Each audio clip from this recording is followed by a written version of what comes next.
Descubre las 8 historias más apasionantes de alta mar.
No dejes para mañana lo que puedes hacer hoy. Y suscríbete ya, hombre. No seas vago. ¿Sabías que entre 1938 y 1939, Alemania envió una expedición oficial a la Antártida, liderada por Alfred Richer, oficialmente para reclamar territorio y abastecerse de grasas de ballena para la guerra? Pero, ¿fue eso todo? ¿O acaso algo mucho más oscuro y secreto se ocultaba bajo las blancas capas de hielo?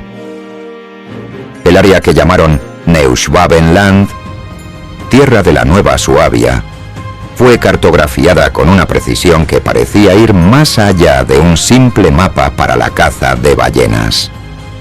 Miles de banderas del régimen fueron arrojadas desde los aviones, marcando un territorio que nadie pudo pisar con libertad desde entonces. ¿Por qué ese despliegue de poder en un lugar tan inhóspito? ¿Y si esa expedición no fue solo científica? ¿Y si buscaban algo más? Hay quien sugiere que el verdadero objetivo era encontrar cavernas subglaciales, esas oscuras cavidades ocultas bajo kilómetros de hielo, calentadas por aguas termales geotérmicas, lugares perfectos para construir una base secreta, inaccesible y protegida por el clima extremo. ¿Una base para qué? ¿Para almacenar tecnología avanzada? ¿Para experimentar con armas desconocidas? Cuando la guerra se volvió en contra de Alemania, las leyendas cuentan que no solo los soldados murieron en Europa, algunos lograron escapar. Submarinos U-Boat, con científicos, oficiales y tecnología de vanguardia, navegaron hacia el sur, hacia el Polo Blanco. ¿Podría ser cierto que construyeron la base 211 en lo profundo de las montañas de Neuschwabenland? Un refugio autosuficiente, oculto tras gruesas paredes de hielo y conectada a túneles de lava, inaccesible para cualquier ejército enemigo. Y la pregunta que sigue siendo un misterio hasta hoy: ¿realmente murió su líder en Berlín? ¿O escapó? ¿Se refugió en esa base viviendo sus últimos años en secreto, rodeado de un reducido grupo de seguidores leales? ¿O acaso, dicen los rumores, sigue ahí, en algún lugar, esperando el momento para resurgir? ¿Y las tecnología? ¿Los supuestos platillos voladores alemanes, los Haunebu, son fruto de la imaginación? ¿O fueron diseñados y probados en esa base? Puede ser que algunos de esos objetos voladores no identificados, los ovnis, sean en realidad tecnología secreta de esa base oculta. ¿Por qué los gobiernos del mundo mantienen la Antártida estrictamente vigilada? ¿Es casualidad que tras la Segunda Guerra Mundial, la zona más remota del planeta esté bajo un tratado que prohíbe la actividad militar? ¿Y si esa prohibición es para proteger algo que nadie debe descubrir? Hoy, mientras miramos esos vastos hielos y escuchamos el silencio helado, la pregunta resuena: ¿siguen allí? ¿Siguen ocultos bajo el hielo, esperando en las sombras? ¿Nos han contado toda la verdad o solo la versión que conviene? Porque en el corazón de Neuschwabenland, entre hielo y misterio, quizás se esconde el secreto más oscuro y profundo del siglo XX. ¿Estás listo para descubrirlo?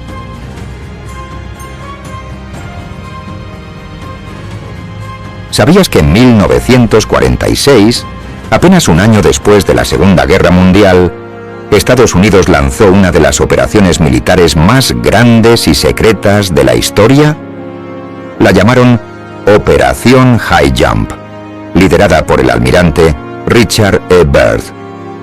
Más de 4.700 hombres, portaaviones, barcos, aviones y submarinos partieron rumbo a la Antártida. ¿Una expedición científica? Eso dijeron oficialmente, pero ¿por qué tanta fuerza en un territorio congelado y aislado? ¿Era acaso un intento desesperado por localizar la famosa base de Neuschwabenland? Había indicios de que esos submarinos U-Boat y sus tripulantes no solo escaparon, sino que se establecieron allí, construyendo una fortaleza bajo el hielo, Byrd habló tras la misión, pero sus palabras fueron crípticas, inquietantes. Habló de enemigos que podían volar de polo a una velocidad increíble. ¿Se refería a tecnología alemana? ¿A platillos voladores? ¿O a algo aún más inexplicable? Y si la base existía, ¿qué encontraron realmente los americanos? ¿Por qué la operación terminó abruptamente antes de lo previsto? ¿Hubo enfrentamientos? ¿Pérdidas que nunca se hicieron públicas? ¿O simplemente decidieron retroceder ante algo que no podían comprender ni combatir? ¿Podría ser que el hielo de la Antártida esconda secretos que cambiaron el curso de la historia? ¿Tecnología prohibida? ¿Armas letales? ¿Documentos secretos? Y si fue así, ¿por qué nadie ha confirmado nada? ¿Acaso el poder y el miedo impusieron el silencio? En 1959 se firmó el Tratado Antártico, un acuerdo internacional que prohíbe cualquier actividad militar en el continente, limita la exploración a fines científicos y restringe la presencia de civiles. ¿Casualidad? ¿O una forma de mantener la puerta cerrada a secretos que no deben salir a la luz? ¿Por qué el mundo decidió que nadie, salvo científicos autorizados, pueden pisar ese territorio? ¿Quién vigila que se cumpla esa norma? ¿Y qué sucede si alguien intenta ir más allá de lo permitido? Algunos teóricos creen que el tratado es la cortina que cubre la existencia de bases ocultas, zonas restringidas con tecnología alienígena, y quizás hasta la presencia de otros seres o civilizaciones. Es posible que la Antártida no sea solo un continente helado, sino la llave a un mundo oculto bajo el hielo. ¿Y si este pacto no solo protege el ecosistema, sino también un secreto global? ¿Qué pasaría si algún día se filtrara la verdad? ¿Cambiaría todo lo que creíamos saber sobre la historia moderna? La historia oficial calla, pero las preguntas persisten, y el misterio solo crece. ¿Quiénes controlan la Antártida? ¿Qué esconden las sombras de Neuschwabenland? Mientras el hielo sigue congelando las pistas, la duda permanece. ¿La base alemana sigue activa? ¿Y qué papel juega el Tratado Antártico en mantener el secreto? El silencio helado esconde una verdad que muchos temen enfrentar. ¿Tú qué crees? Suscríbete a nuestro canal si quieres ver más historias como esta. Necesitamos más seguidores del misterio como tú. No te cuesta nada, y es la única forma de que sigamos creciendo.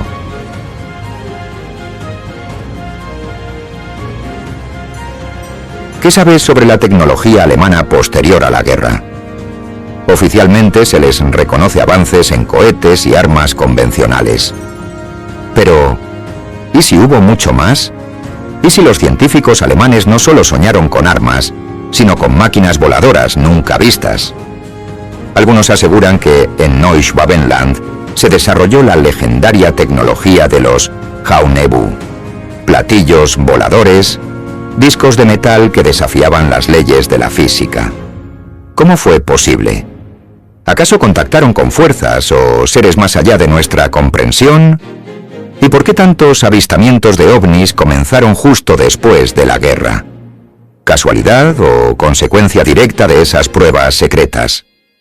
¿Podrían esos objetos ser la evolución de la tecnología nazi escondida y perfeccionada bajo el hielo?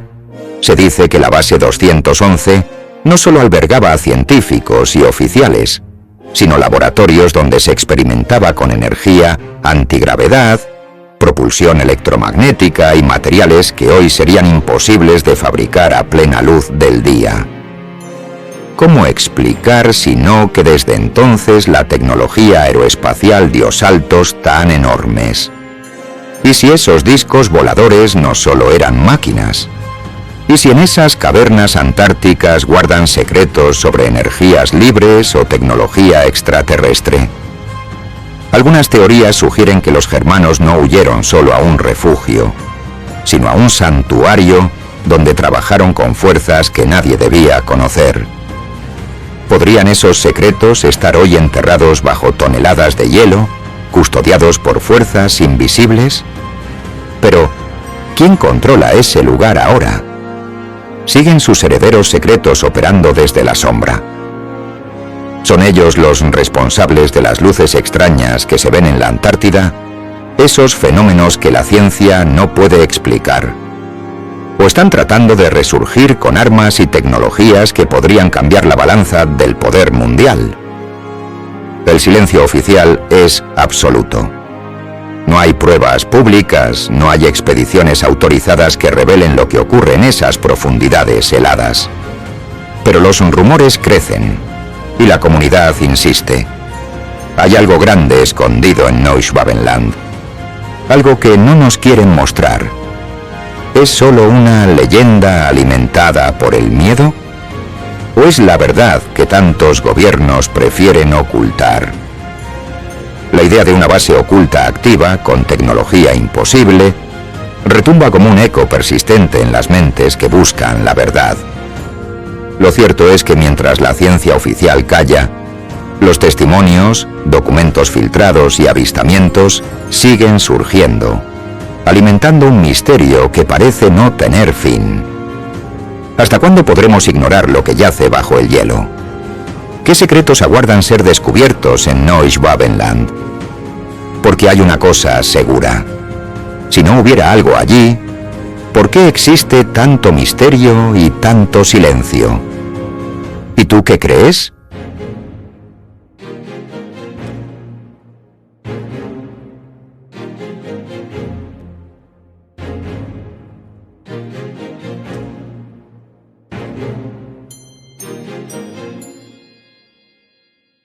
Después de décadas, la pregunta sigue flotando en el aire helado.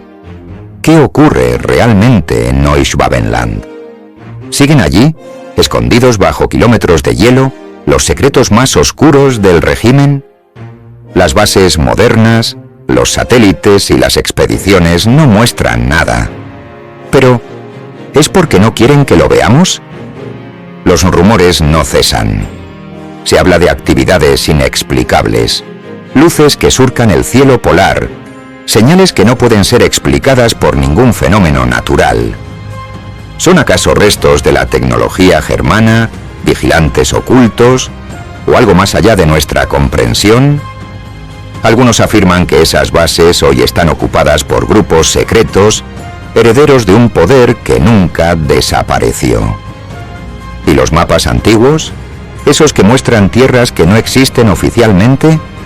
¿Y si la Tierra esconde más que hielo y nieve? Teorías de continentes enteros sumergidos o inaccesibles, de mundos dentro de mundos, de entradas secretas a otros reinos, alimentan el misterio. Podrían existir civilizaciones ocultas bajo la superficie o más allá de los polos. Los gobiernos, por supuesto, niegan todo y refuerzan el Tratado Antártico, manteniendo la zona cerrada a ojos curiosos. ¿Pero por qué tanta insistencia? ¿Qué temen que descubramos? Podría ser que el conocimiento sobre esos continentes ocultos cambiara radicalmente nuestra historia, nuestra ciencia, nuestra realidad. La posibilidad de que haya mundos secretos, bases ocultas y tecnología prohibida nos lleva a preguntarnos, ¿sabremos alguna vez la verdad? ¿O está destinada a permanecer enterrada bajo siglos de hielo, conspiraciones y silencio? Quizás la realidad que conocemos es solo una fachada. Quizás la verdadera historia, la que los poderosos no quieren que conozcamos, está escondida en las profundidades gélidas del continente blanco. Neuschwabenland y la base 211 son más que leyendas. Son símbolos de un misterio que desafía el tiempo y la razón. Una sombra que oscurece el presente, una herencia del pasado que podría cambiar el futuro. Cuando mires un mapa o sientas el frío cortante de un viento polar, recuerda, bajo ese hielo podrían latir secretos que ni imaginamos. ¿Quiénes vigilan esas tierras? ¿Qué tecnologías prohibidas se ocultan? ¿Saldrá algún día la verdad a la luz? ¿O seguiremos preguntándonos, en silencio, lo que hay detrás de la cortina de hielo, atrapados en el misterio de un mundo que no conocemos. Porque mientras no tengamos respuestas, la historia de Neuschwabenland seguirá siendo un enigma congelado en el tiempo. ¿Y tú? ¿Te atreves a buscar la verdad? Suscríbete al canal si te gustan las historias como esta. Necesitamos seguidores como tú. Y no te cuesta nada.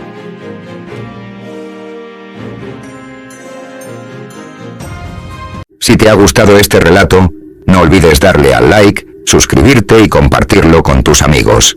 No te pierdas ni un solo misterio del mar. Activa la campanita. Nos vemos en el próximo vídeo. Prepárate para lo inesperado. No dejes para mañana lo que puedes hacer hoy. Y suscríbete ya, hombre. No seas vago. ¿Y si te dijera que existe un lago que aparece y desaparece como un espejismo viviente? Que quienes intentan investigarlo desaparecen sin dejar rastro. ¿Y si este es el video que revela un misterio que China no quiere que conozcas? Bienvenido a un caso oculto en la arena. Lop Nur, el mar desértico que se traga a quien lo toca. En medio de la vasta región de Xinjiang, al borde del desierto de Taklamakan, se extiende un lugar que no debería existir. Un sitio donde el tiempo parece doblarse, las brújulas pierden el norte y las leyes de la física son solo sugerencias. Allí, donde la arena parece moverse por voluntad propia, yace Lop Nur, el lago fantasma de China. Durante siglos, viajeros, comerciantes y nómadas relataron la existencia de un mar interior cambiante. Nadie sabía exactamente dónde estaba, porque Lop Nur se desplazaba. Lo llamaban el lago errante. Lo que pocos sabían es que allí acechaba la muerte. En 1950, una unidad militar china partió hacia Lop Nur con una misión secreta. Llevaban instrumental científico, vehículos, víveres, transmisores. La operación debía durar 10 días. A las 72 horas, todo contacto se perdió. La única señal fue una transmisión breve. El suelo tiembla, se abre. Cuando el ejército mandó un equipo de búsqueda, lo único que encontraron fueron huellas en la arena, que terminaban abruptamente, como si hubiesen sido borradas por una mano invisible. No había restos, ni equipo, ni señales de lucha. Solo vacío. Desde entonces, el gobierno clasificó Lop Nur como zona restringida. Nadie entra, nadie sale. Con los años, científicos y exploradores se aventuraron a investigarlo por su cuenta. Algunos nunca regresaron. Los que lo hicieron y hablaban de zumbidos bajo tierra, de sombras imposibles, de luces que aparecían sin un origen tangible. Algunos mapas muestran a Lop Nur como un lago seco. Otros simplemente lo omiten. Pero hay una pregunta que cambia todo. ¿Por qué China eligió este lugar para probar su primera bomba nuclear en 1964? ¿Fue un ensayo militar o un intento de silenciar algo? Porque si Lop Nur no es solo un lugar, sino una entidad dormida bajo la arena, entonces no estamos hablando de geografía, lo hacemos de algo mucho más peligroso. Y lo que es peor, ahora está despertando. En 1982, un arqueólogo francés llamado Flaubert sobrevolaba el desierto de Lop Nur a bordo de una avioneta soviética. Su misión era simple: estudiar las rutas de la antigua ruta de la seda. Pero lo que vio desde en el aire le cambió la vida, y posiblemente le costó la muerte. A través de un leve resplandor térmico desde el suelo, vio que surgían formas imposibles. No eran dunas, ni formaciones naturales. Eran figuras geométricas perfectas, hexágonos, líneas rectas de cientos de metros, patrones concéntricos trazados con una precisión que ninguna cultura conocida podía haber esculpido en la arena. Fascinado, Flaubert tomó fotografías y regresó a Urumqi. Allí intentó contactar con científicos locales. 3 días después, fue hallado muerto en su habitación de hotel. No había signos de violencia. La causa oficial: un infarto. Pero un camarero aseguró que la noche anterior el arqueólogo murmuraba que algo se movía bajo el desierto. Sus notas desaparecieron. Ese mismo año, un satélite espía de Estados Unidos captó imágenes similares. Una figura circular de casi 2 kilómetros de diámetro, con simetrías que recordaban a un circuito eléctrico. El informe fue archivado con una etiqueta inquietante. Posible estructura no terrestre. Monitorear actividad. Una ciudad. Una base secreta.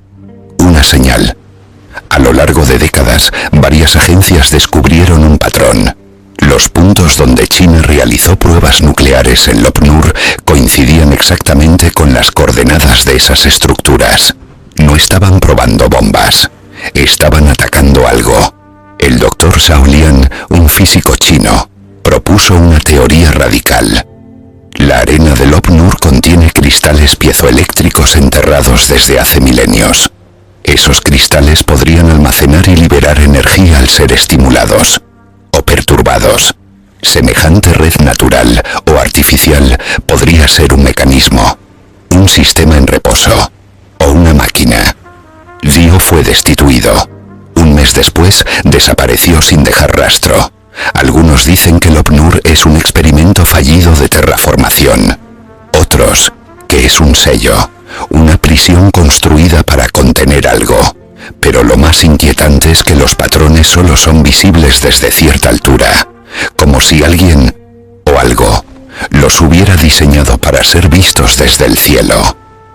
¿Quién necesita mirar desde el cielo si no viene de la Tierra? En 2006, un equipo de geólogos del Instituto de Ciencias Planetarias de Pekín obtuvo autorización excepcional para estudiar Lop-Nur con tecnologías de radar de penetración terrestre. Iban acompañados por militares y supervisados por agentes del gobierno. Su objetivo oficial era cartografiar fallas sísmicas. Su objetivo real era otro.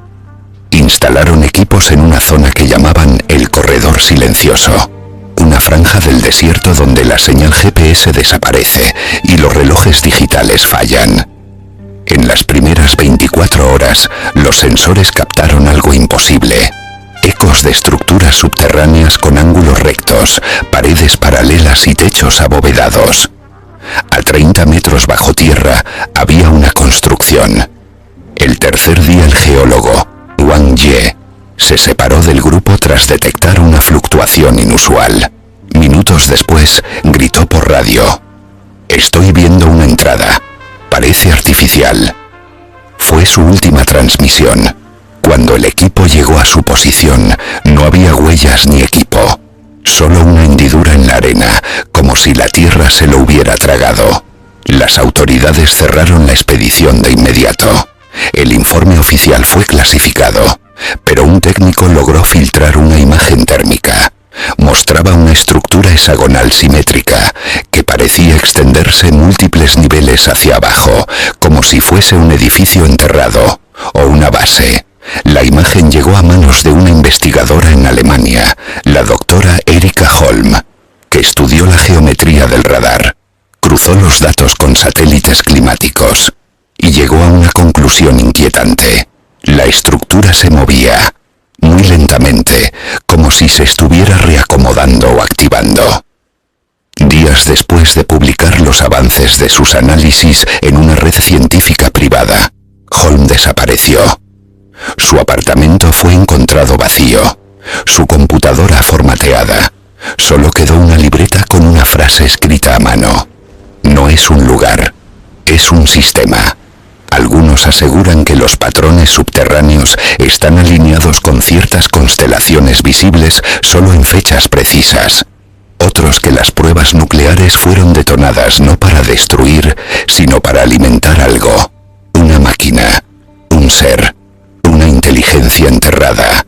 Lop-Nur no solo oculta lo que hay bajo tierra, también reacciona a cada intrusión, a cada mirada, a cada pregunta. Y cuanto más miramos, más rápido se mueve. En 2021, un satélite experimental europeo pasó sobre Xinjiang en una órbita de baja altitud. Su misión era probar nuevos sensores de infrarrojo profundo. Lo que captó sobre Lop-Nur jamás fue publicado oficialmente, pero un ingeniero bajo seudónimo filtró un único fotograma, una forma circular incandescente de casi 2 kilómetros de diámetro, brillando bajo la superficie, como si estuviera encendida. La imagen fue analizada por astrofísicos. El patrón térmico no coincidía con actividad geológica ni restos de detonaciones.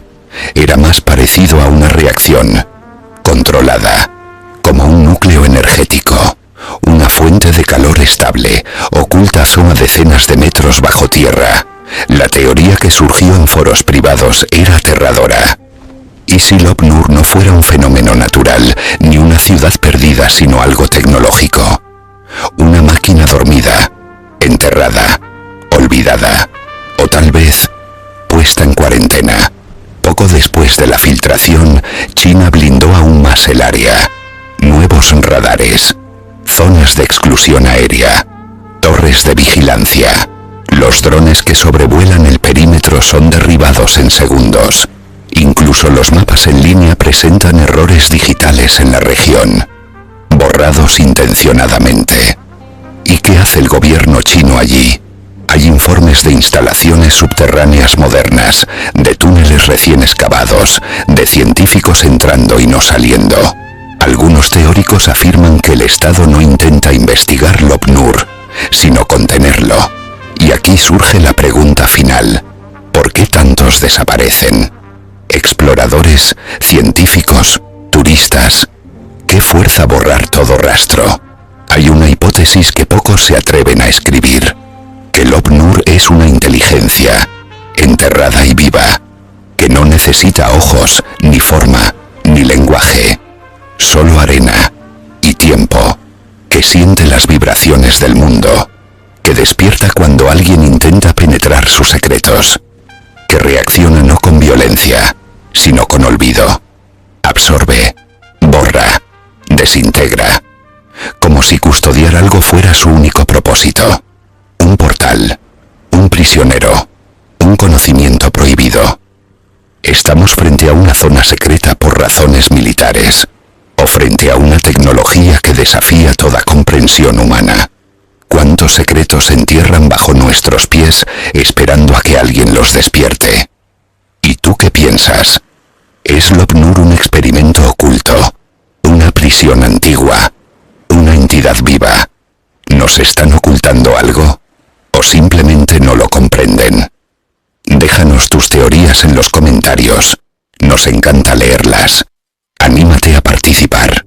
Queremos debate, ideas locas y respuestas que nos hagan pensar. Déjanos tus teorías en los comentarios.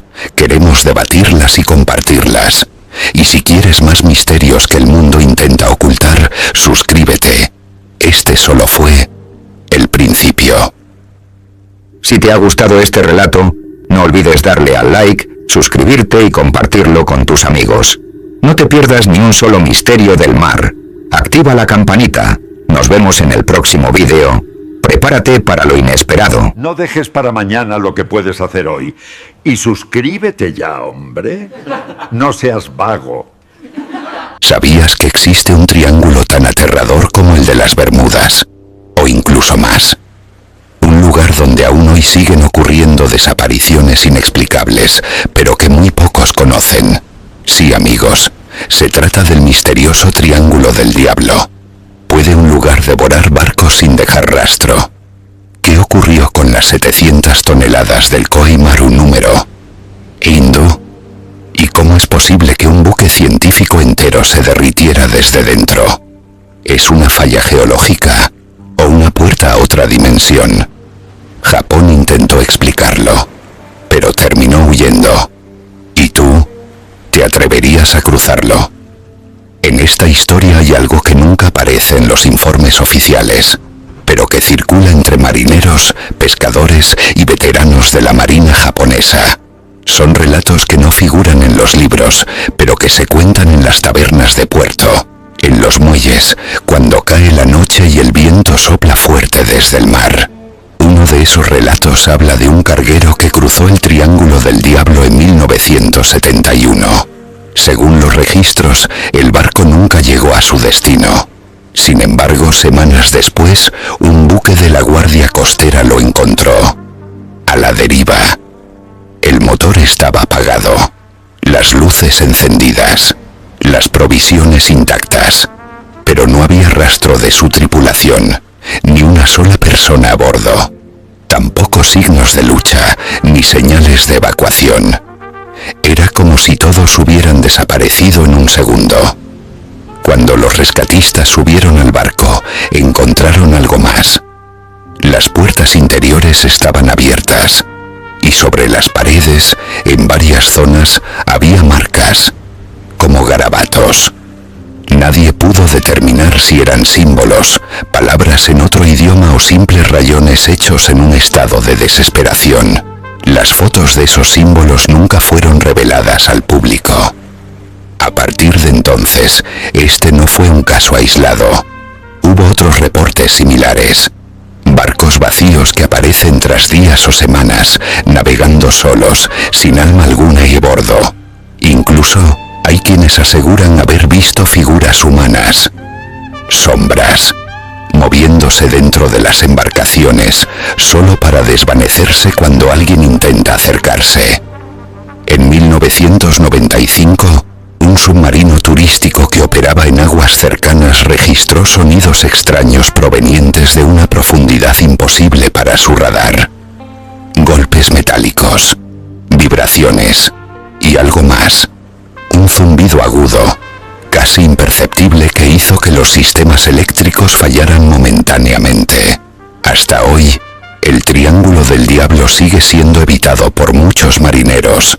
Las rutas comerciales, los barcos de carga y las embarcaciones de recreo prefieren rodear ese tramo del océano, incluso si eso significa perder tiempo y dinero.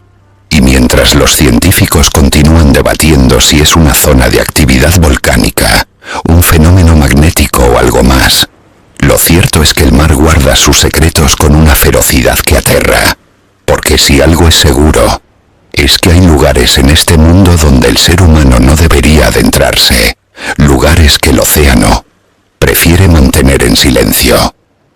Pero volvamos al principio, cuando comenzó todo. En la primavera de 1952, el cielo sobre el Pacífico Occidental era sereno, el mar en calma, y el buque científico japonés Kaiyo Maru número 5 zarpaba desde Yokohama con 31 tripulantes. Su misión: estudiar una misteriosa zona volcánica submarina cerca de la isla de Miyake, un área conocida por los pescadores como Mano-Umi, el Mar del Diablo. Lo que parecía una expedición rutinaria se convertiría en el mayor enigma marítimo de Japón. Durante los primeros días, las transmisiones por radio fueron normales. Informes sobre actividad sísmica, lecturas magnéticas y una calma inusual en el mar. Pero el 24 de septiembre todo se detuvo. Sin llamadas de emergencia, sin interferencias, silencio absoluto. Como si el barco hubiera cruzado un umbral invisible y desaparecido. 5 días después, un equipo de búsqueda encontró un único fragmento del Kaiyo Maru flotando cerca de Miyake. Era parte del casco, retorcido, quemado. Las marcas en el metal no se correspondían con fuego, explosión ni colisión. Parecía haber sido fundido desde dentro, como si una fuerza desconocida hubiera alterado la estructura molecular del acero. La desaparición causó un impacto nacional. No era un barco cualquiera. Era una nave equipada con sensores de última generación y tripulada por científicos de élite. ¿Cómo podía haberse desvanecido en un área sin tormentas ni señales de conflicto?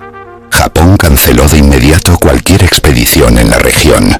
Se prohibió el paso a embarcaciones civiles y el gobierno declaró la zona como no navegable. Pero en los archivos clasificados del Ministerio de Defensa comenzaron a acumularse informes inquietantes. Lecturas de anomalías magnéticas, distorsiones en las brújulas y relatos de luces submarinas que ascendían desde el abismo. Así nació el mito del Triángulo del Diablo, no como una leyenda popular, sino como una advertencia oficial. Las autoridades habían descubierto que el océano escondía algo mucho más aterrador que volcanes activos. Y desde ese momento la región quedó marcada, no solo por su nombre, sino por el silencio mortal que envolvía a quienes osaban explorarla. Lo más inquietante no eran solo las desapariciones, eran los detalles. Las brújulas giraban en círculos, los radares mostraban ecos falsos. Algunos pescadores hablaban de neblina repentina y de un silencio sobrenatural que cubría el mar, como si el sonido mismo se apagara. Otros aseguraban haber visto luces descendiendo del cielo o subiendo desde el fondo marino. En los puertos pesqueros, la región comenzó a ser evitada. Los mapas dejaron de marcarla. Las rutas comerciales se desviaron por cientos de kilómetros. La marina japonesa, sin explicación científica satisfactoria, cerró el área con una orden tajante: prohibido navegar. El Triángulo del Diablo dejó de ser un rumor y se convirtió en un símbolo del terror moderno. Nadie sabía qué ocurría ahí, pero todos sabían que lo mejor era no acercarse. Aquel mar, de un azul hipnótico, escondía algo que ni la ciencia ni la fe podían comprender. A lo largo de las décadas, los científicos han intentado desesperadamente explicar qué ocurre en el Triángulo del Diablo. La primera teoría sostiene que la región es altamente activa a nivel geológico. El fondo marino está plagado de volcanes submarinos que pueden liberar gases, provocar erupciones súbitas o crear burbujas de metano capaces de desestabilizar barcos y hundirlos sin dejar rastro. Estas erupciones de metano, llamadas erupciones pockmarks, pueden disminuir la densidad del agua. Cuando esto ocurre, cualquier embarcación que esté encima pierde flotabilidad de forma inmediata y se hunde en cuestión de segundos. Esto explicaría por qué no hay genealogiía ni señales de auxilio ni restos flotantes. Otra teoría apunta hacia las anomalías magnéticas. Muchos reportes de la zona mencionan que las brújulas fallan sin explicación, los radares dejan de funcionar y las comunicaciones se interrumpen repentinamente. Algunos investigadores creen que el Triángulo del Diablo podría ser un punto de anomalía geomagnética, donde el campo magnético de la Tierra fluctúa de manera irregular, afectando los sistemas de navegación. Sin embargo, hay detalles que estas teorías no logran explicar. Por ejemplo, los testimonios de navegantes que aseguran haber visto luces que emergen desde el fondo del mar, o nieblas que parecen moverse de manera inteligente, rodeando los barcos hasta dejarlos completamente desorientados. Algunos afirman haber escuchado sonidos provenientes de las profundidades, como voces, lamentos o cantos metálicos. Y es aquí donde surgen las teorías más inquietantes. Algunos creen que el Triángulo del Diablo podría ser un punto de intersección entre dimensiones, un portal natural donde la realidad tal como la conocemos se dobla. Otros lo vinculan con apariciones de objetos no identificados, supuestas bases submarinas o actividad extraterrestre. Incluso dentro de las culturas locales hay leyendas antiguas que hablan de dragones marinos invisibles, seres de las profundidades que devoran embarcaciones enteras, o puertas al inframundo escondidas en el lecho oceánico. Sea cual sea la verdad, hasta hoy, ninguna expedición ha logrado desentrañar el misterio del Triángulo del Diablo sin enfrentarse a un riesgo real de no regresar jamás. Después de décadas de estudios, rumores y desapariciones, la pregunta sigue flotando sobre el océano como una niebla que nunca se disipa. ¿Qué es realmente el Triángulo del Diablo? ¿Un simple conjunto de coincidencias trágicas? ¿Una zona sísmica peligrosa? ¿O estamos ante un fenómeno completamente desconocido para la ciencia? Algunos científicos apuntan a gases liberados desde el lecho marino que podrían hundir barcos en segundos. Otros hablan de microexplosiones volcánicas, corrientes magnéticas intensas o bolsas de metano que desintegran los cascos. Todas estas teorías suenan lógicas, hasta que recuerdas que no hay restos, nada, ni una tabla, y las brújulas que giran solas, las radios que se apagan, los informes de luces bajo el agua, y los testimonios de pilotos militares que aseguran haber perdido el control de sus sistemas en esa zona sin razón alguna. Más allá de las teorías científicas, hay quienes se atreven a ir más lejos. ¿Y si el Triángulo del Diablo fuera un punto de acceso a otra dimensión? Un nodo geográfico donde las leyes de la física se alteran. Una base oculta bajo el mar. O incluso, algo más antiguo, una conciencia dormida que despierta de vez en cuando para devorar lo que se atreva a perturbarla. El misterio sigue intacto porque los gobiernos no hablan. Las misiones oficiales se archivaron. Los informes se clasificaron. Y aunque la tecnología ha avanzado, ningún satélite permanece demasiado tiempo sobre esa región. ¿Por qué? Tal vez nunca sepamos la verdad, o tal vez no queremos saberla. Lo cierto es que el mar del diablo no se ha cerrado.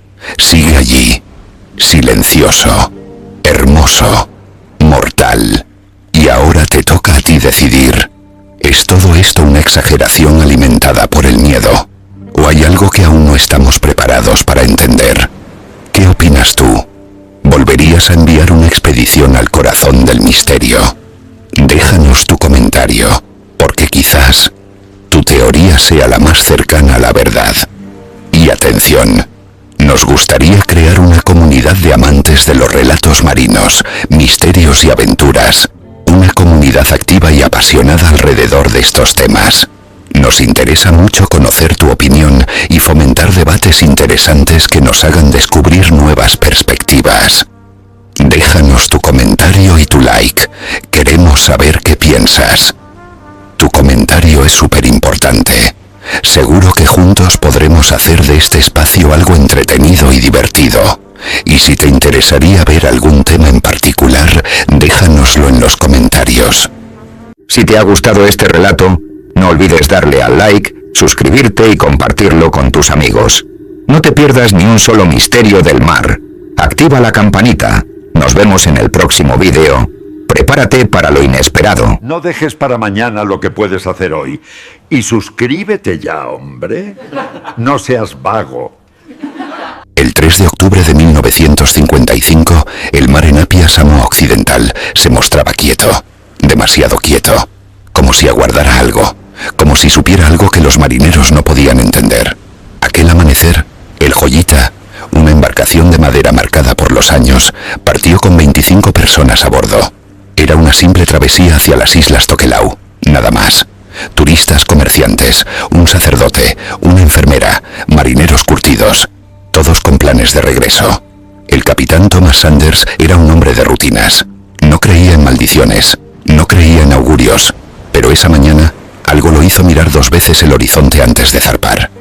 Encubierta, la pequeña Moana, de 9 años, sostenía una muñeca rota contra el pecho. Nadie le prestó atención cuando susurró: Moana, Bihimu Homo. No deberíamos irnos. Él ya despertó. El Joyita se internó en el océano sin saber que nunca llegarías a su destino. El mar los tragó, sin dejar huella, sin enviar un solo mensaje, sin emitir una señal de socorro. Silencio absoluto. Y sin embargo todo en aquel barco había quedado en su sitio. 5 semanas después lo hallaron a la deriva. Flotaba como si alguien acabara de abandonarlo, pero no había ni una sola almeitie a bordo. El reloj de la cocina marcaba las 10:25. El café seguía caliente en una taza agrietada. Las pertenencias intactas. Una radio destrozada por dentro, como si alguien la hubiera desarmado desde adentro. Sin romper la carcasa. No había señales de lucha, ni sangre, ni daños visibles. Solo un nombre rayado a cuchillo sobre la mesa del capitán. He woke up. Él despertó. Pero esta historia no comienza con el hallazgo. Number comienza cuando el Joyita cruzó la línea invisible, esa que separa nuestro mundo de algo que nunca debió ser despertado. En la tercera noche de navegación, los marineros comenzaron a oír golpes desde el casco, como si algo caminara por debajo del barco. Intentaron revisar, pero el generador falló. Las luces se apagaron por completo. El mar se volvió más denso, casi como aceite. El operador de radio intentó emitir un llamado de emergencia, pero solo recibió una respuesta. Una voz deformada, grave, apenas humana, que repetía lo mismo una y otra vez. Voz radiofónica, distorsionada. ¿Por qué entraron? ¿Por qué entraron? ¿Por qué entraron? Esa fue la última transmisión del Joyita. A las 4:12 de la madrugada, el vigía gritó. Un segundo barco apareció entre la niebla. Era idéntico al Joyita. Mismo casco, mismas velas, misma bandera. Y en su cubierta, parado justo en el centro, estaba el propio capitán Sanders, con los ojos completamente negros. Fue entonces cuando comprendieron que no estaban solos, que el mar no perdona ese a quien despierta lo que duerme en el fondo. El timón giró solo, y el Joyita desapareció. Después de la aparición del barco gemelo, el Joyita cruzó un umbral que nunca debió tocar. Los marineros no lo sabían aún, pero ya no navegaban sobre el océano, sino sobre algo vivo, algo que los miraba desde abajo. Amaneció, pero el sol no apareció. La niebla se volvió tan espesa que no se distinguía el horizonte. La brújula giraba sin sentido. El viento había desaparecido. El motor, mudo. Era como si el mar se hubiera detenido para observar, como si respirara en silencio. Moana, la niña, permanecía sentada en la proa. No hablaba, no comía.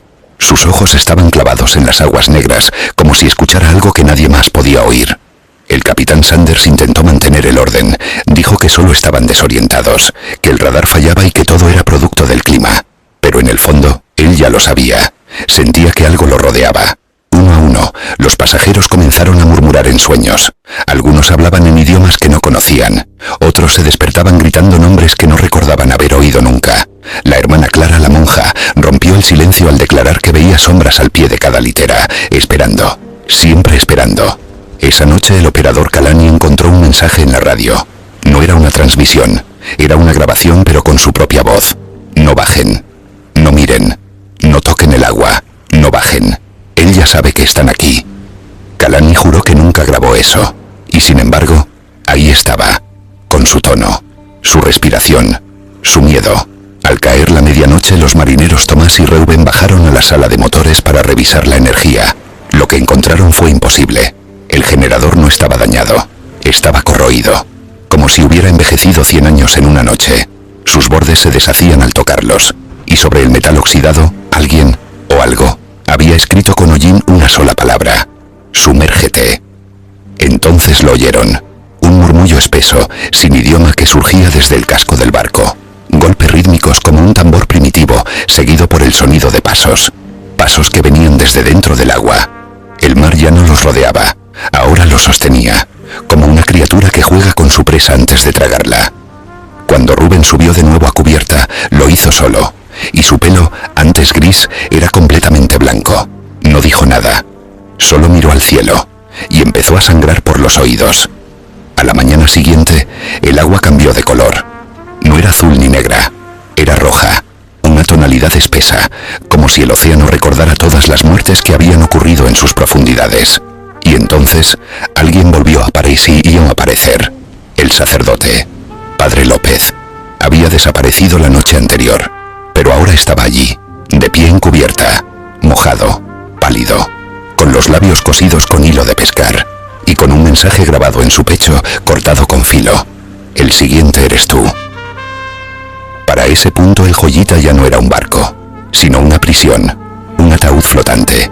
Cada noche el mar se acercaba más, no físicamente, no con olas, sino con susurros, con ideas, con recuerdos que no eran de ellos. Los pasajeros comenzaron a perder la noción del tiempo. Algunos hablaban con personas que no estaban allí, otros se encerraban, cubrían espejos, tapaban sus oídos con trapos húmedos. Nadie dormía más de un par de horas, nadie comía. Nadie confiaba en nadie, y sin embargo, el capitán Sanders mantenía un pequeño libro negro, el registro de a bordo. En él escribía cada suceso, cada hora, cada nombre.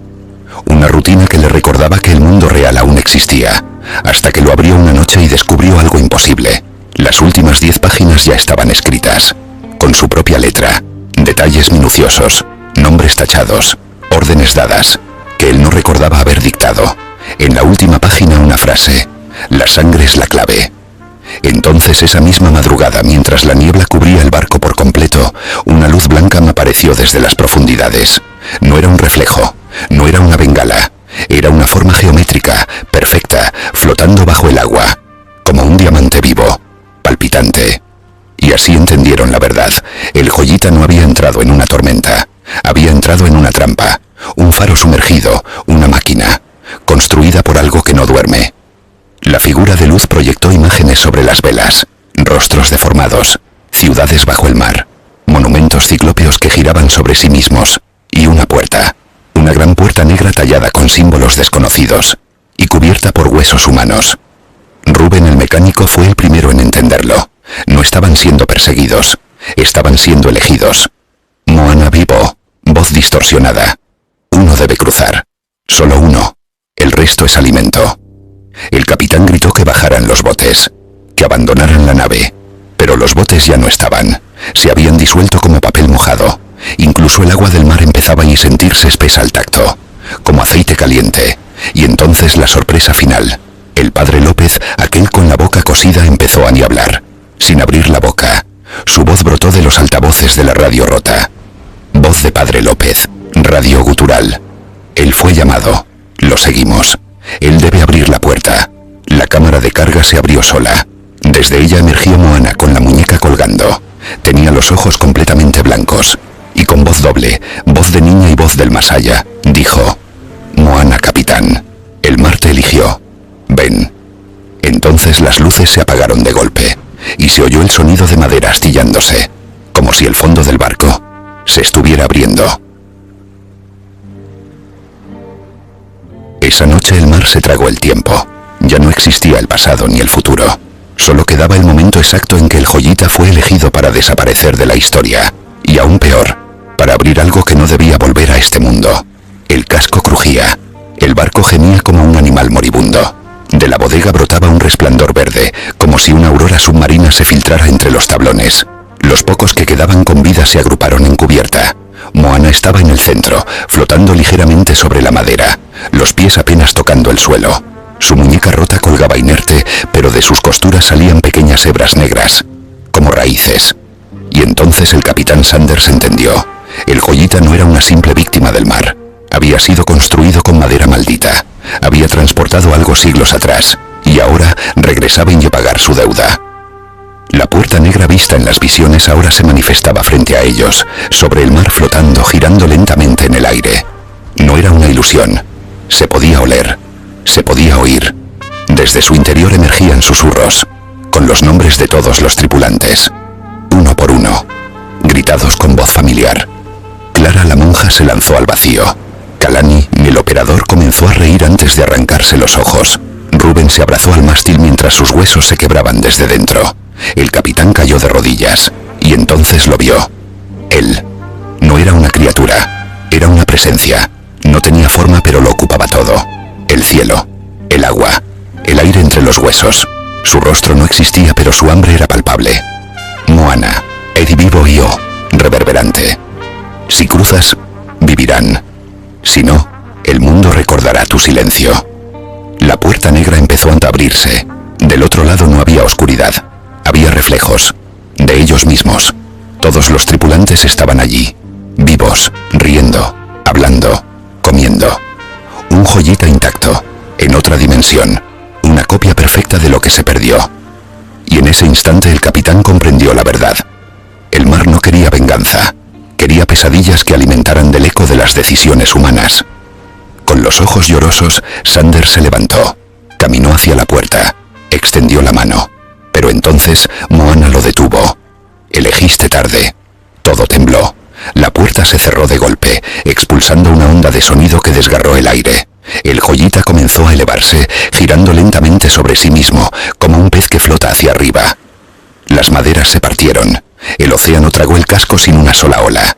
Y en la última imagen, en el punto exacto donde se hundió, quedó flotando solo el registro del capitán, abierto en la última página. Allí, escrito con tinta roja, una última frase.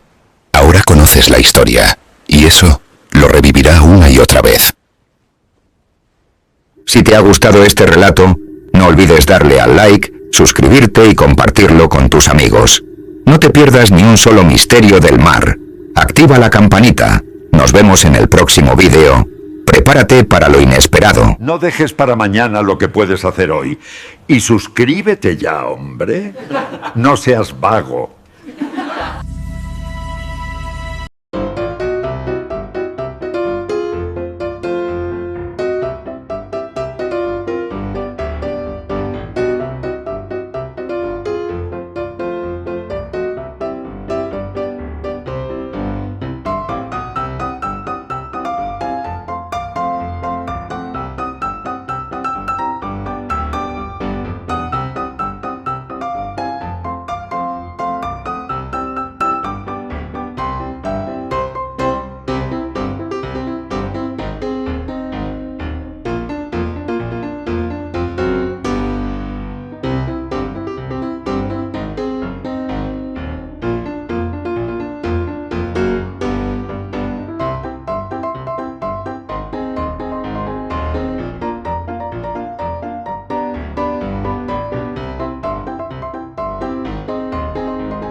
No dejes para mañana lo que puedes hacer hoy. Y suscríbete ya, hombre. No seas vago. El 3 de marzo de 1918, el mar amaneció en calma. El cielo lucía despejado. En el puerto de la isla de Barbados, una sombra colosal se alzó lentamente entre los mástiles. El USS Cyclops, un buque de guerra transformado en carguero, imponente, con más de 160 metros de eslora y un peso que parecía desafiar al propio océano. Aquel día, el barco zarpó con 306 personas a bordo. Marineros, oficiales, ingenieros, mecánicos y algunos pasajeros civiles. El comandante, George W. Worley, era un hombre severo y enigmático de origen alemán, con fama de ser autoritario y reservado. La tripulación lo obedecía, pero nadie lo comprendía del todo. En las enormes bodegas del Cyclops se almacenaban más de 10.000 toneladas de mineral de manganeso, un recurso vital para la fabricación de acero durante la Primera Guerra Mundial. Su destino era Baltimore, Maryland, y para llegar allí debía cruzar una vasta región del Atlántico que, décadas más tarde, sería temida como el Triángulo de las Bermudas. En aquel entonces, esa zona del océano no tenía mala reputación. Era simplemente una ruta más. Solo mar abierto. Nada que temer. El Cyclops se despidió del puerto entre silbatos y humo. Se alejó lentamente y pronto desapareció tras el horizonte. Las primeras horas de navegación transcurrieron sin novedades. El mar seguía tranquilo. El clima era favorable. Todo parecía estar bajo control. Pero a bordo del barco, algo comenzó a tensar el ambiente. El comandante Worley había prohibido el uso de luces en cubierta después del anochecer. Caminaba armado incluso durante el día y dormía con la puerta de su camarote cerrada con llave. Algunos marineros empezaron a intercambiar miradas inquietas. Otros evitaban hablar cuando pasaba cerca. En las noches, según varios tripulantes, se escuchaban pasos en los pasillos metálicos, golpes en las compuertas y cadenas que se movían sin explicación. Nadie veía nada, pero muchos sentían que algo no estaba bien. Un joven marinero escribió en su diario, con letra temblorosa: "No sé por qué, pero este barco parece maldito. Hay algo que no podemos ver, pero está aquí, con nosotros". Al cuarto día de travesía, el Cyclops continuaba su ruta, firme y silencioso. No había tormentas ni señales de peligro. Solo un océano inmenso y profundo, esperando. Lo que nadie sabía era que ese sería el último viaje del buque más grande de la Marina estadounidense, y que, en cuestión de horas, el Cyclops desaparecería sin dejar rastro alguno.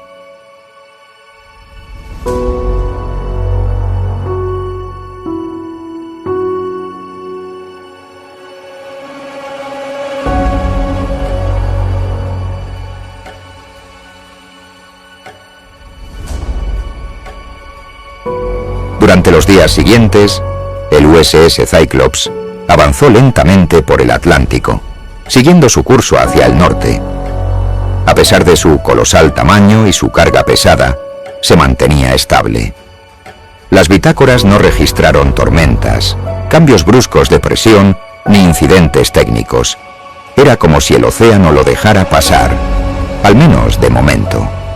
Pero a bordo, la inquietud crecía. Algunos tripulantes comentaban que el comportamiento del comandante Worley se había vuelto más errático. Se paseaba en silencio, examinando a los marineros sin decir palabra. A veces murmuraba en alemán, aunque nadie sabía con quién hablaba. Otras veces se encerraba durante horas, dejando a sus oficiales sin instrucciones. En la sala de máquinas, los ingenieros también habían comenzado a notar fallos menores. No eran graves, pero sí inusuales. Lecturas de temperatura alteradas, vibraciones extrañas en el casco, un zumbido constante que nadie podía localizar. El jefe de máquinas envió un informe a cubierta pero no recibió respuesta. Por las noches, el ambiente se volvía más pesado. La bruma parecía acercarse al barco como una manta espesa. Las estrellas desaparecían. El mar por momentos parecía detenerse. No había olas, ni viento, ni ruido. Solo silencio. El sexto día, el Cyclops se encontraba ya en las cercanías del canal de Old Bahama, una zona profunda, oscura, donde las corrientes se cruzaban como hilos invisibles.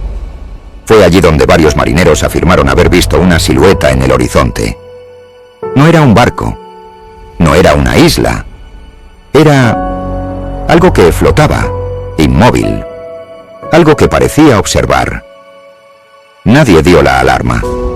Nadie se atrevió a romper el silencio. Ese mismo día, el radiotelegrafista intentó enviar una señal de rutina. No hubo respuesta desde tierra. Lo intentó de nuevo, con el mismo resultado. La radio estaba funcionando, pero nadie escuchaba. El comandante no mostró preocupación. Solo pidió que se mantuviera el rumbo. Sin desvíos, sin explicaciones. El 9 de marzo de 1918, el Cyclops debía haber llegado al puerto de Baltimore.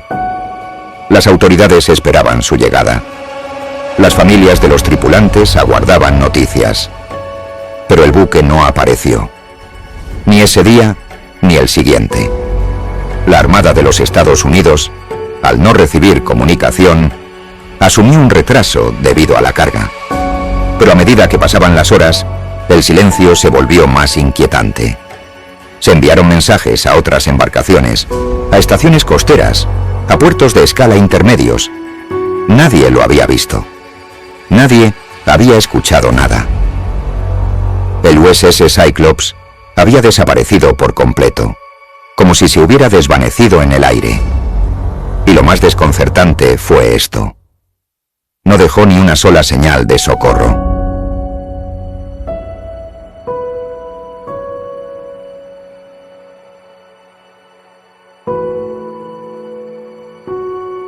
El 10 de marzo de 1918, cuando el USS Cyclops ya debía haber llegado a puerto, comenzó oficialmente la alarma.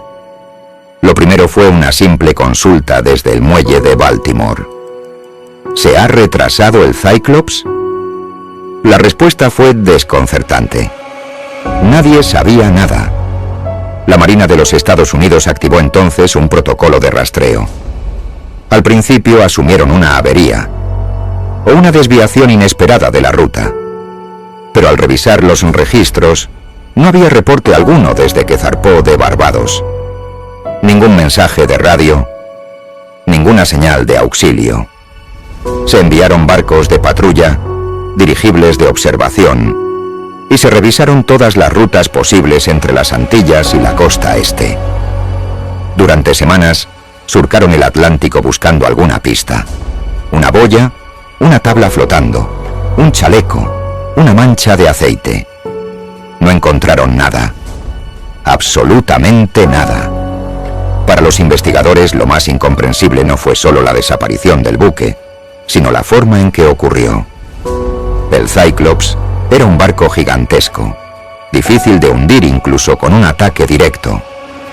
Y si algo hubiera fallado, una explosión, una colisión, una tormenta repentina, la tripulación habría tenido tiempo de enviar una señal de socorro. Pero no hubo ni una palabra. Las autoridades comenzaron a buscar explicaciones. ¿Un fallo estructural? ¿Una implosión bajo presión? ¿Sabotaje? La figura del comandante Worley volvió a ser centro de atención.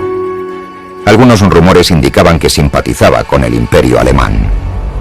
En plena guerra, esa sospecha era peligrosa. La Marina incluso revisó si podría haber entregado el buque al enemigo, pero ningún puerto reportó su llegada. El presidente Woodrow Wilson fue informado personalmente. Después de semanas sin noticias, solo pudo declarar: «Solo Dios y el mar saben lo que ocurrió con ese gran barco». En Baltimore, las familias de los desaparecidos comenzaron a reunirse. Algunos imploraban respuestas, Otros exigían responsabilidades, pero la Marina no tenía qué ofrecer. Ni un solo cuerpo fue recuperado, ni una carta, ni una caja, ni una tabla. El Cyclops se había desvanecido como si jamás hubiera existido. Lo más escalofriante fue que, semanas más tarde, un barco mercante que cruzó la misma zona informó haber captado una señal en clave Morse, demasiado débil y distorsionada para ser comprendida. Provenía del fondo del mar. Nunca se logró verificar su origen. Y entonces, las preguntas comenzaron a multiplicarse. No solo sobre el buque, sino sobre el lugar. Ese triángulo de mar profundo, entre Florida, Puerto Rico y las Bermudas. ¿Qué fuerza podía tragarse a un gigante como el Cyclops sin dejar huella alguna?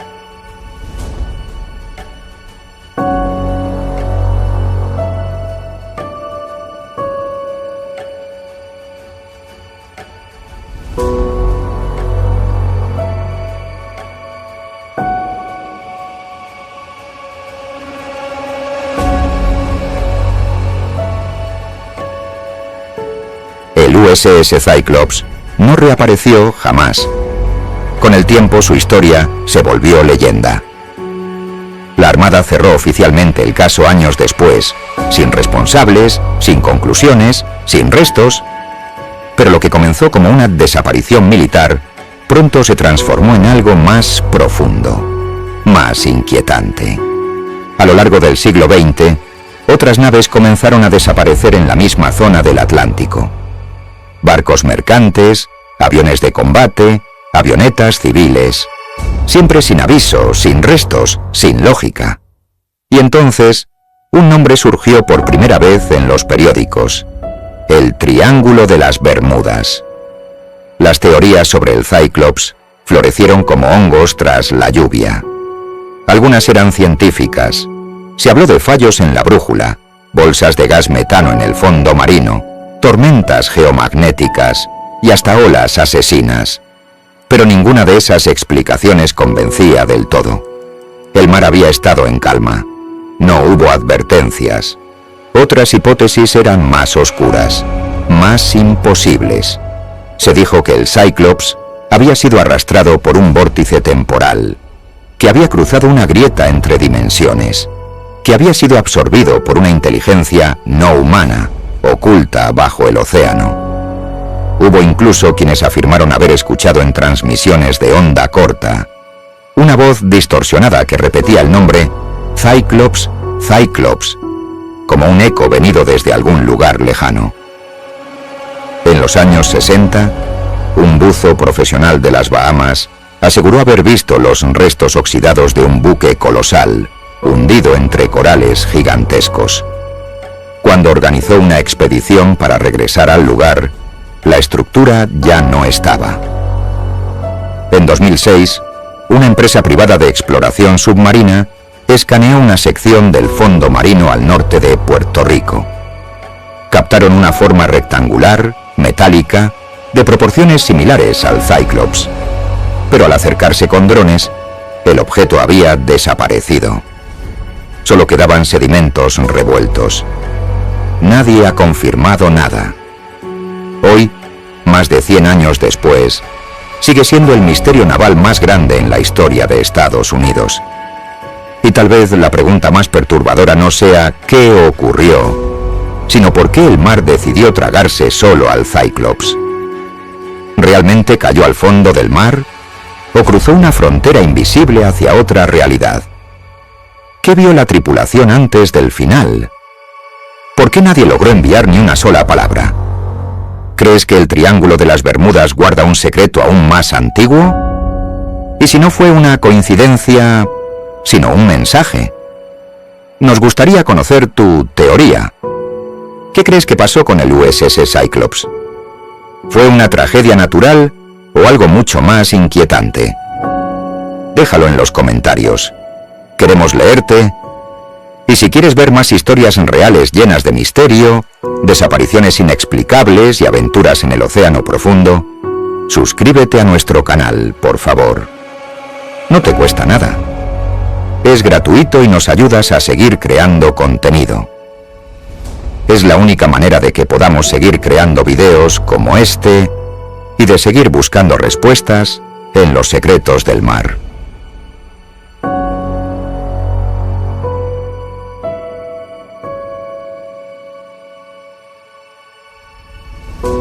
Si te ha gustado este relato, no olvides darle al like, suscribirte y compartirlo con tus amigos. No te pierdas ni un solo misterio del mar. Activa la campanita. Nos vemos en el próximo vídeo. Prepárate para lo inesperado. No dejes para mañana lo que puedes hacer hoy. Y suscríbete ya, hombre. No seas vago. La niebla era espesa como una sopa de salmuera. El Valhalla cortaba las aguas del Mar del Norte en un silencio pesado, avanzando como un espectro entre témpanos dispersos y aislados. A bordo, la tripulación mantenía los ojos abiertos y las palabras contenidas. No era una expedición cualquiera. Buscaban narvales, esas criaturas marinas tan esquivas como los mitos que las rodeaban. El capitán Olaf Jansen, firme al timón, no necesitaba mapas. Había recorrido esas aguas desde niño y conocía cada corriente y cada roca sumergida. Pero aquella vez, algo no encajaba del todo. ¿Notáis eso?, murmuró Arvik, el primer oficial, con la voz apenas audible.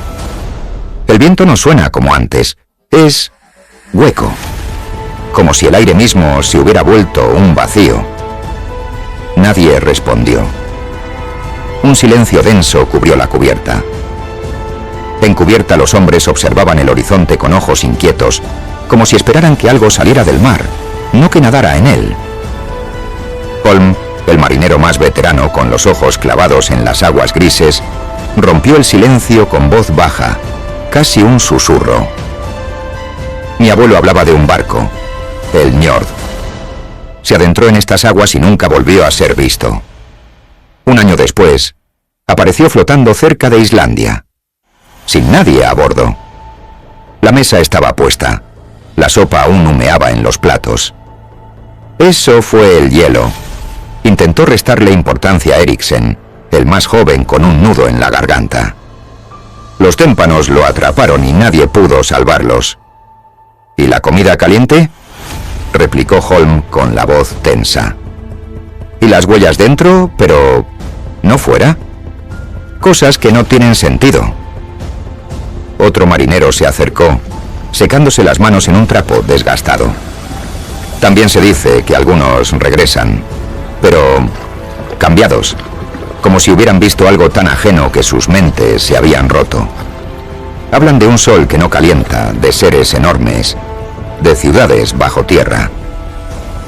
Olaf no desmintió nada. Él también había escuchado esas historias. Cuentos de borrachos, decían algunos, pero repetidos demasiadas veces para ignorarlos. En los muelles de Tromsø, un anciano sin dientes le había hablado una vez de un ojo en el mar que tragaba barcos y los devolvía décadas después. O nunca, jamás. Un grito cortó el murmullo. ¡Narval a estribor! La tripulación corrió hacia el lado. Olaf tomó los prismáticos con manos firmes. Ahí estaba, un colmillo blanco atravesando las aguas como una lanza. Pero no nadaba. Se deslizaba con una lentitud extraña, como si alguien o algo lo arrastrara desde las profundidades. Y entonces, la brújula explotó. No giró, estalló. Las agujas de todos los aparatos se volvieron locas, girando sin control. El barco empezó a girar sobre sí mismo. Las velas crujieron. El mar rugió desde las profundidades como un monstruo despertando. Una fuerza invisible los succionaba con violencia.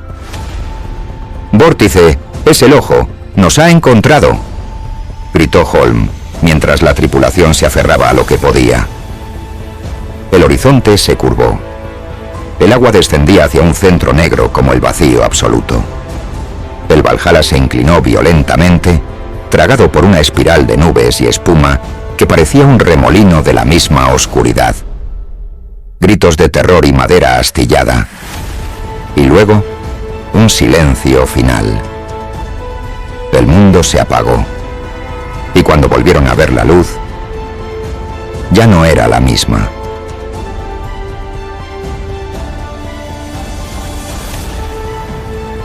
El silencio era espeso, como si el mundo hubiera dejado de respirar. El barco se mecía, apenas, en un mar inmóvil y grisáceo que no reflejaba el cielo. Olaf se sostuvo del borde de la cubierta, mirando el horizonte que no terminaba en ningún lugar conocido. Una voz, como un eco interno, susurró entre todos: ¿Dónde estamos?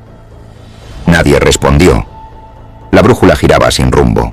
El cielo no tenía sol ni estrellas, solo una luz difusa, como si la propia atmósfera brillara desde dentro. ¿Nos ha tragado un vórtice?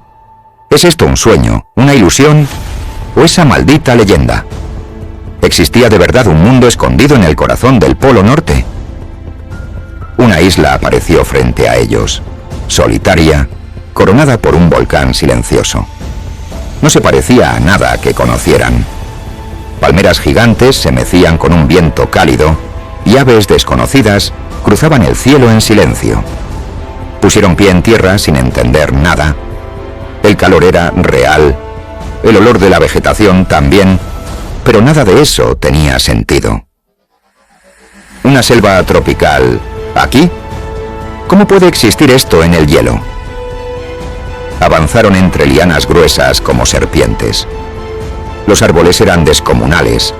Cada paso los alejaba del mar muerto y de toda lógica. El suelo crujía bajo hojas secas que parecían no haber sido tocadas en siglos. ¿Hay alguien más aquí? ¿Una civilización perdida? ¿Un refugio? ¿Una respuesta? ¿Una salida? El primero en verlo fue Gunnar. Una estructura de piedra tallada, cubierta de musgo, semienterrada. No era natural. Una puerta sin muro, un arco sin camino. En la base, una tablilla con símbolos brillantes, como tallados en fuego congelado. ¿Qué era aquello? Nadie sabía leerlo, pero algo en su forma los inquietaba. Era como si los observara. A lo largo del día aparecieron más: obeliscos quebrados, columnas caídas, fragmentos de estatuas con rostros alargados y ajenos. ¿Quién construyó esto? ¿Y por qué todo está abandonado? Olaf sentía que cada objeto era una pista, pero de un juego que no conocían. Era un rompecabezas de otro tiempo, de otra especie, quizá. La jungla se cerraba detrás de ellos como si tragara sus huellas. La brújula, inútil. Las provisiones, limitadas. La ansiedad, creciente. ¿Estamos atrapados? ¿Fue un accidente? ¿O alguien quiso que viniéramos? La noche nunca llegaba del todo. La luz seguía igual, inalterable, imposible, inhumana. Y entre el follaje a lo lejos, algo se movía. Pero cuando giraron, ya no estaba. Las horas se volvieron días y la selva no cedía terreno. Pero entonces, al borde de la desesperación, algo apareció. En la distancia, entre la neblina, estructuras colosales surgían, recortadas contra la luz fantasmal. ¿Una ciudad? ¿Un refugio? ¿O una prisión aún mayor?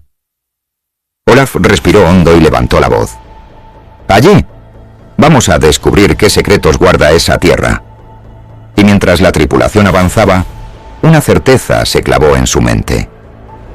No estaban en ningún lugar conocido, y sus vidas dependían de lo que encontraran allí. Al salir de la tupida selva, la tripulación del Valhalla quedó paralizada ante un paisaje que parecía arrancado de otro mundo.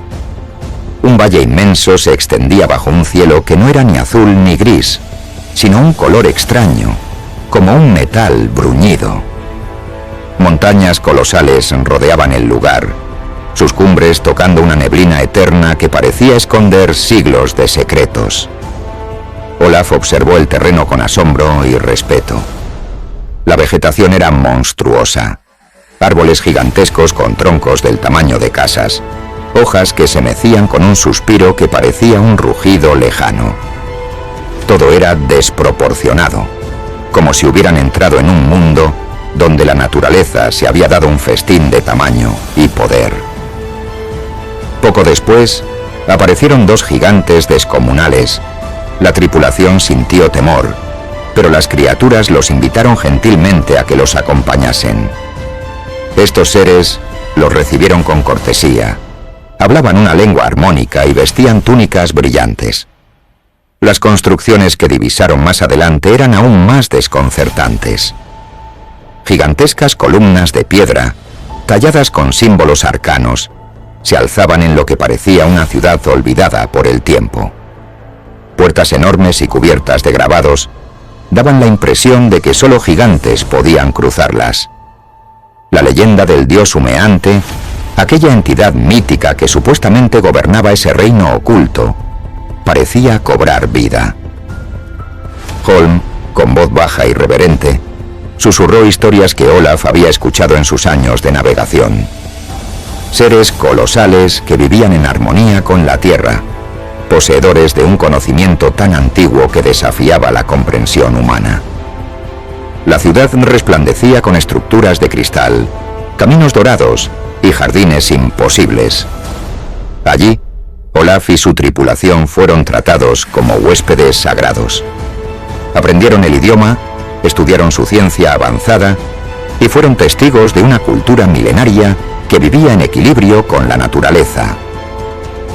En el centro del mundo, sobre ellos, brillaba un sol interior, un núcleo ardiente que nunca se ocultaba.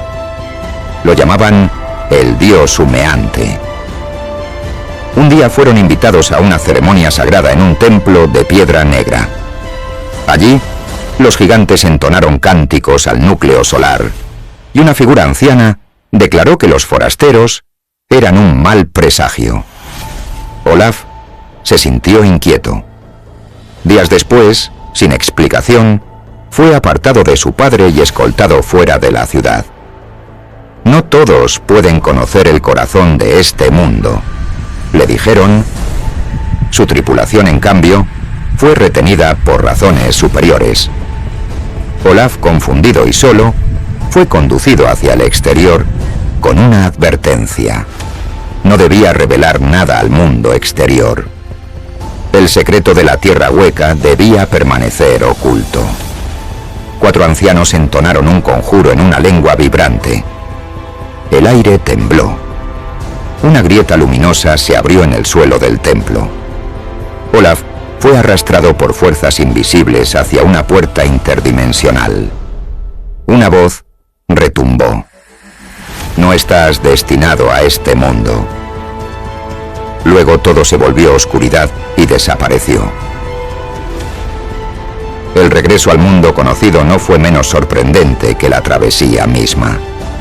Tras lo que parecieron años, pero quizá fueron solo horas, Olaf reapareció en un bote a la deriva en las cercanías de la costa septentrional de Noruega. El frío mordía su rostro. La brisa del Mar del Norte lo recibió como si nada hubiera cambiado. Pero el sí había cambiado. Olaf fue rescatado por un ballenero. Durante días navegó con la tripulación, silencioso, distante. Los marineros le preguntaban qué le había ocurrido, pero él evitaba responder. No era miedo, era confusión. Aún no asumía lo vivido. Había cruzado una frontera que el mundo no estaba listo para aceptar. Cuando Olaf relató su experiencia en tierra firme, los ojos de quienes lo escuchaban se llenaron de escepticismo. ¿Un mundo dentro de la tierra? ¿Gigantes? ¿Un dios humeante que gobierna un reino oculto? Historias imposibles, más propias de locos o poetas. Los rumores crecieron y llegaron a oídos de las autoridades. La sociedad no perdonó la audacia de Olaf ni la incredulidad que despertó. Lo llamaron loco, farsante. Lo internaron en un manicomio donde la realidad se volvió una prisión sin muros. Durante días, Olaf peleó contra el encierro, contra la duda sembrada por otros y por él mismo. ¿Había sido real o una alucinación provocada por el frío polar y el aislamiento? Sin embargo, en su interior, sabía la verdad.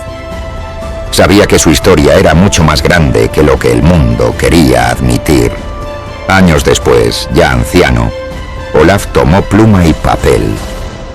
Con manos temblorosas pero mente clara, comenzó a escribir lo que había vivido, la historia que ningún hombre debía olvidar. No era solo un relato de aventuras, sino un testimonio, una advertencia. Pero se dio cuenta que si él escribía la historia, no se publicaría, por lo que buscó sin descanso hasta que encontró un escritor, quizás tan poco cuerdo como él, para que escribiera su historia. El dios humeante, ese enigmático guardián de un reino olvidado, esperaba en las sombras de la tierra hueca, silencioso pero poderoso. ¿Existía realmente ese lugar? ¿O era un secreto destinado a quedar enterrado bajo capas de incredulidad y tiempo? Mientras Olaf escribía, se preguntaba si alguien creería en sus palabras o si terminarían olvidadas como tantas otras leyendas antiguas. Pero para él, no había duda. Lo vivido era real, y esa realidad desafiaba todo conocimiento humano. ¿Quiénes eran esos gigantes? ¿Por qué permitieron su paso? ¿Qué secretos guardaba la tierra hueca? Preguntas que permanecían abiertas, invitando a que el misterio siguiera vivo. Y así terminó la historia de Olaf, capitán de un barco perdido entre mundos, cuya verdad quedó atrapada entre la realidad y la leyenda. Una historia que, para quienes la escuchan, despierta la eterna duda. ¿Estás seguro de lo que ves? ¿O solo crees en lo que quieres creer?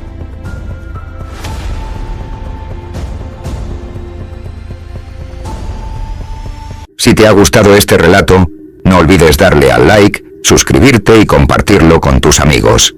No te pierdas ni un solo misterio del mar. Activa la campanita. Nos vemos en el próximo vídeo. Prepárate para lo inesperado. No dejes para mañana lo que puedes hacer hoy. Y suscríbete ya, hombre. No seas vago.